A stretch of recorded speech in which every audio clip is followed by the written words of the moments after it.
I'm going to make one more video this morning, but this one's going to be about being in control. And, it relates to you having a free will and all of that. And there was an example, and this was when, back in the D-Team days,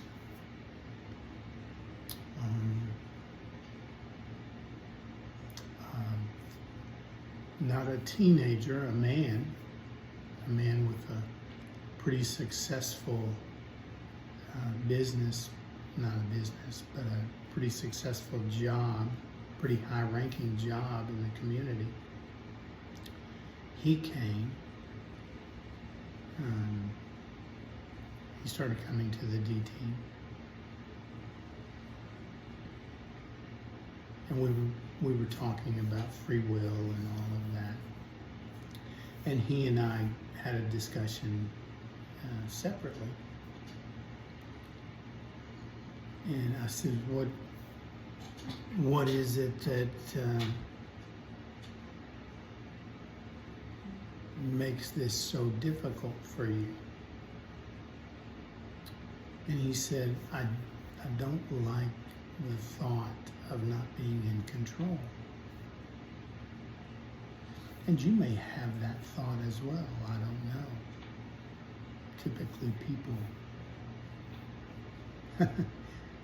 Typically people think they have a lot more control than they do.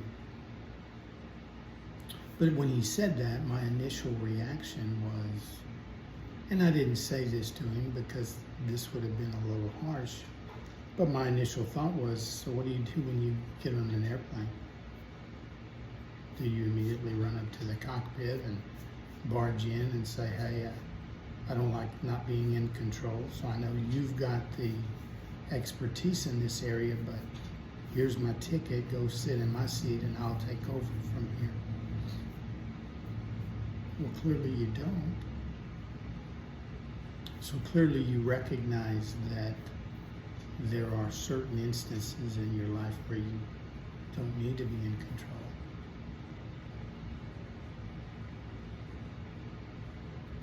And if you really thought about it, are you ever really in control? I mean, I know you think you are.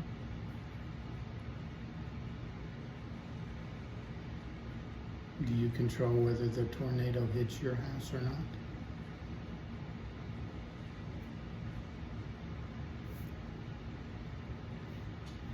No.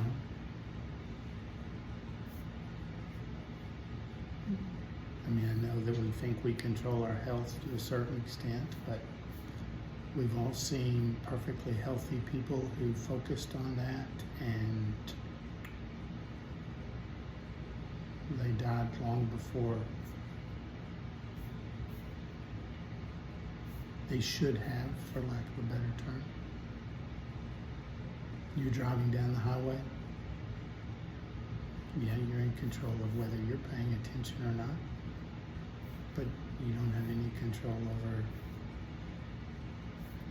anything else. It's just, it gets very easy to overstate how much control we have. And we do the best we can do, right? We do the things that we think we need to do. But can't control everything. And this just hit me this second. When you look at David and Goliath, here's Goliath, this giant of a man who sent fear into the thousands upon thousands of Israel soldiers who were all terrified to death of the guy. Every morning he would come out and curse them, and they were terrified.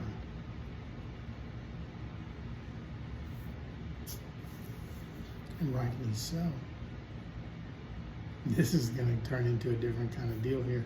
But remember, David comes and says, "Who is this uncircumcised Philistine who dares to defy the armies of the living God?"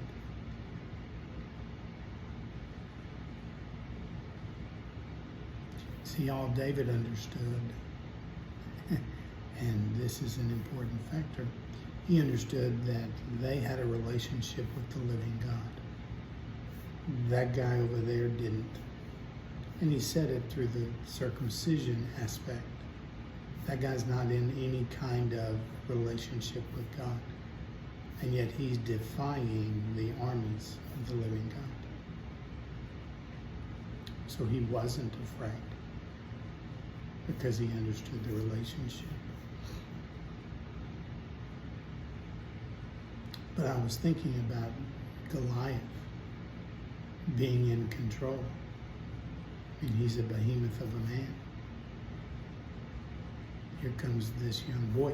And it would not have mattered whoever the Israelites had sent out to challenge him.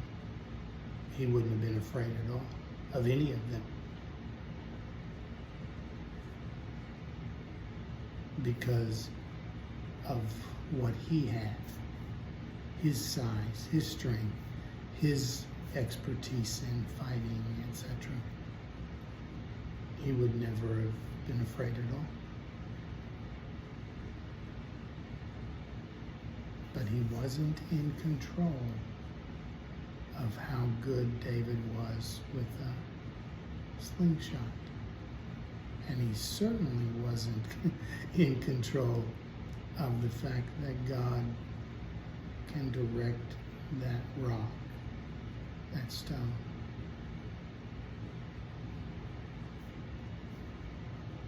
Again, control of our life is an illusion. And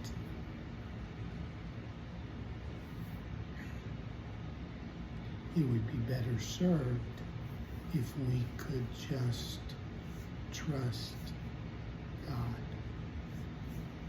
Now, I'm not saying that's easy by any stretch of the imagination. It's easier to think, well, I'm in control, so I do this, and the results are good for me, or the results are bad for me, but they're me. I did it. And mentally, that seems better sometimes, especially when we don't trust God. And I get that perfectly. I get that perfectly. I've told God many times, you know, Father, I trust you. I trust that 70,000 years from now, things will be well for me. But sometimes I don't trust 70 minutes from now. What's 70 minutes going to be like from now?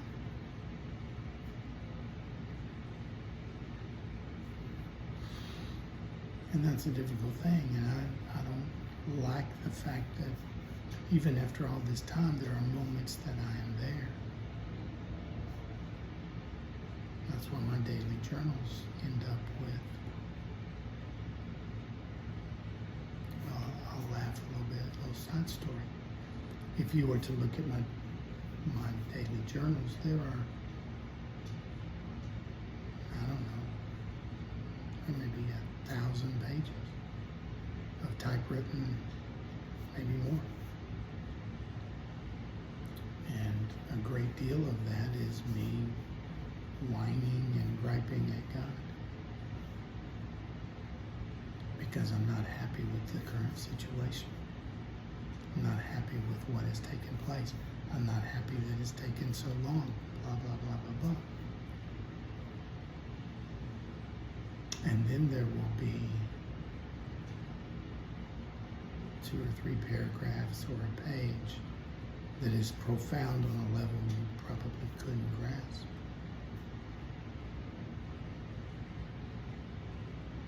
And I've thought about that many times. Why is that so? Because, and I've come to the realization that if it wasn't like that, if all of it was profound, you would think that it was me. You would get the impression of, oh my gosh, this guy is profound on a level that I can't even grasp. But then I've come to understand, no, that 80% of the time, that's me. That's what I'm writing. That's my profoundness, is whining and griping. That other 20 or 15 or 10, whatever it is, that's God. That's God putting something down on that paper that is Him.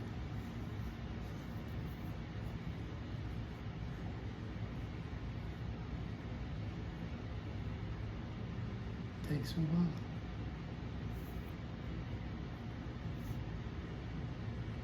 But it doesn't take a while. I always say to people, knowledge comes before understanding. See, in the world, everything's backwards in the world, upside down. In the world, you gain understanding, and then you're considered to have knowledge. But with God, knowledge comes before understanding. You know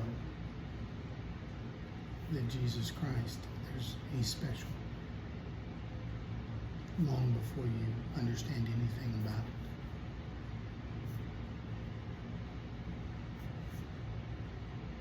it. Okay. Think about that. You know something about God. You know that God is God. You know that God is up here. Long before you have any understanding of anything. Everything about God is different than the world. That's kind of the point of everything that I teach you. Is you're wanting to think like the world. And that won't work.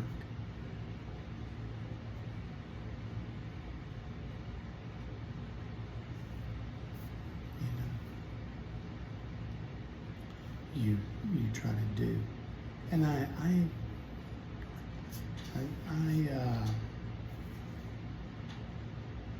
play that game with you sometimes because I know you're not ready for everything else. I mean, I will tell you, hey, if you want to do good, I'll talk like the system talks.